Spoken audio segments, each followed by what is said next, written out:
Hello बच्चों, let's see this question. This question says compare and contrast the advantages and disadvantages of the production of genetically modified crops. तो genetically modified crops जो होती हैं हमें उसके advantage और disadvantage को देखना है और compare करना है कि कैसे कौन से कितने advantages है कितने disadvantages हैं. So let's see the key concept here. यहाँ पे हमारा key concept क्या है? Genetically modified or we can say transgenic plants. Transgenic plants होते हैं genetically modified crops. Genetically modified crops. ये कौन से crop plants होते हैं? Crop plants whose DNA had been manipulated मतलब ऐसे क्रॉप प्लांट जिनके जीन को या डीएनए को मैनिपुलेट किया गया है and an extra foreign gene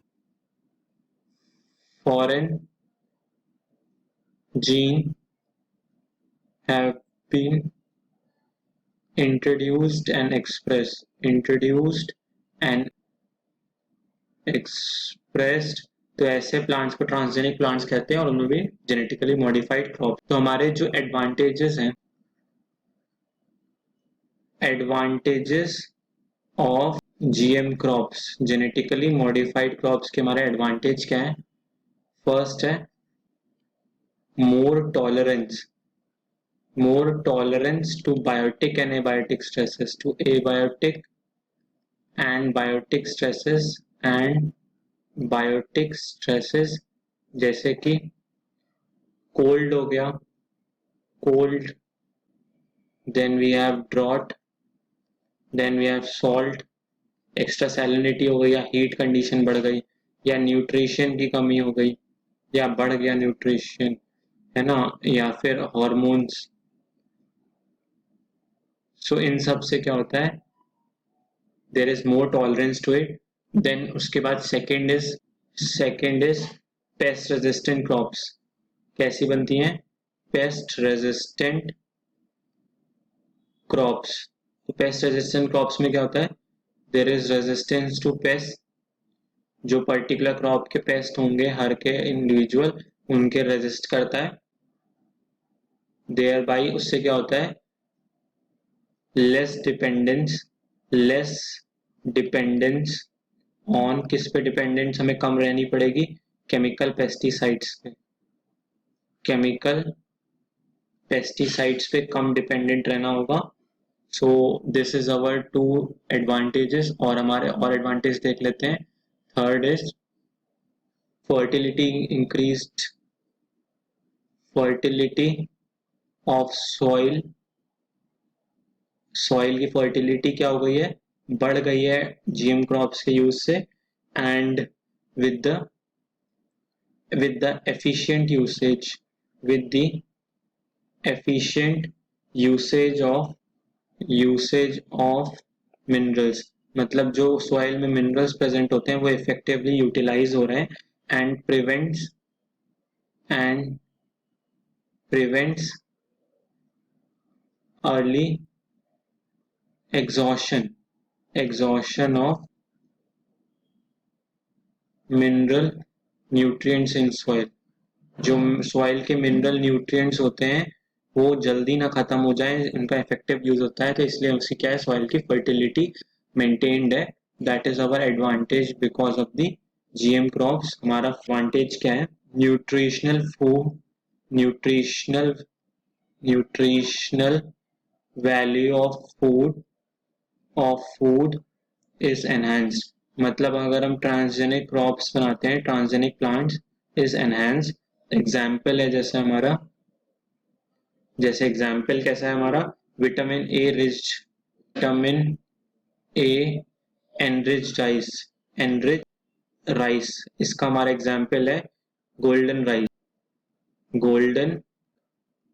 rice. Protein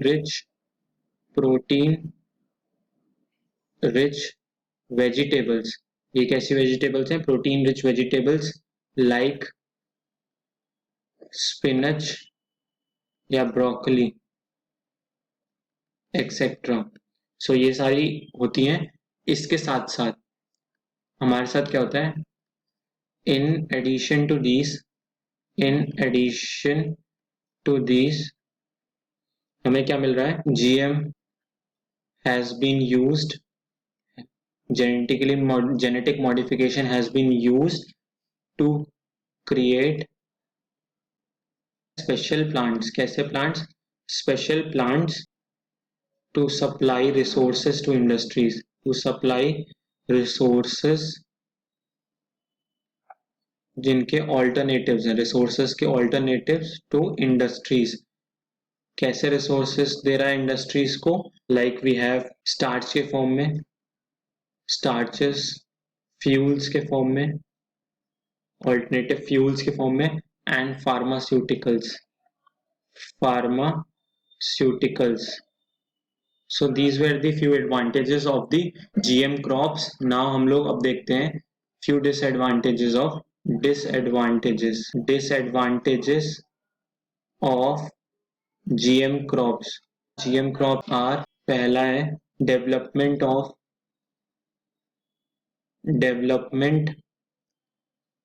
of new strains of bacteria which are antibiotic resistant, जो भी हम लोग एंटीबायोटिक देते हैं जिसकी वजह से जो बैक्टीरिया होते हैं या पेस्ट होते हैं वो मारे जाते हैं, वो एंटीबायोटिक रेजिस्टेंट हो जाएंगे और अदर ड्रग रेजिस्टेंस उनमें डेवलप हो जाएगी. सो दिस इज द डिसएडवांटेज. फिर सेकेंड डिसएडवांटेज क्या है, can cause human health problems. Human में हेल्थ की प्रॉब्लम्स होने लगेंगी बाय ऑल्टर्ड जीन्स. मतलब जो फेरबदल की गई जीन्स में, खाने में, उसकी वजह से क्या होगा, ह्यूमन हेल्थ प्रॉब्लम्स होंगी. किनको होंगी? In children. Allergy in, like for example we have allergy in children.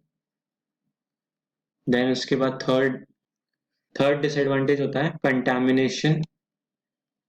Contamination of native species का कंटामिनेशन हो जाएगा. मतलब ओरिजिनल जो जीन पूल है वो लॉस हो जाएगा. which occurs due to cross pollination between a GM crop and native species. Between a GM crop and native species मतलब इसी लैंड की, बिलोंगिंग टू अवर लैंड, उस जो आसपास के हैबिटेट की स्पीशीज होंगी उससे अगर क्रॉस पॉलिनेट कर गई ये ट्रांसजेनिक क्रॉप्स, तो उससे क्या होगा कि कंटेमिनेशन हो जाएगा नेटिव स्पीशीज का, ओरिजिनल जीन पूल का. तो this is a possible disadvantage. और क्या होगा, अगर GM क्रॉप्स की हायर यील्ड हुई, GM crops have higher yield, अगर हायर यील्ड हुई तो क्या होगा, उसका क्या होगा, then it will be excessive use of it. तो क्या होगा, यूज ऑफ इट, सो उससे क्या होगा, leaving behind the native crop. तो नेटिव क्रॉप पीछे रह जाएगी. इससे क्या होगा, will reduce biodiversity of specific crop. मतलब उसकी वैरायटी या स्पेसिफिक जीनस या वैरायटी या स्पीशीज उसकी लॉस हो सकती है, which can affect, और क्या अफेक्ट हो सकता है, which can affect the natural habitat. जो नेचुरल हैबिटेट है वो भी अफेक्ट हो सकता है. So these were the few disadvantages of the GM crops. So hope you all understood this question well. Best of luck. Thank you.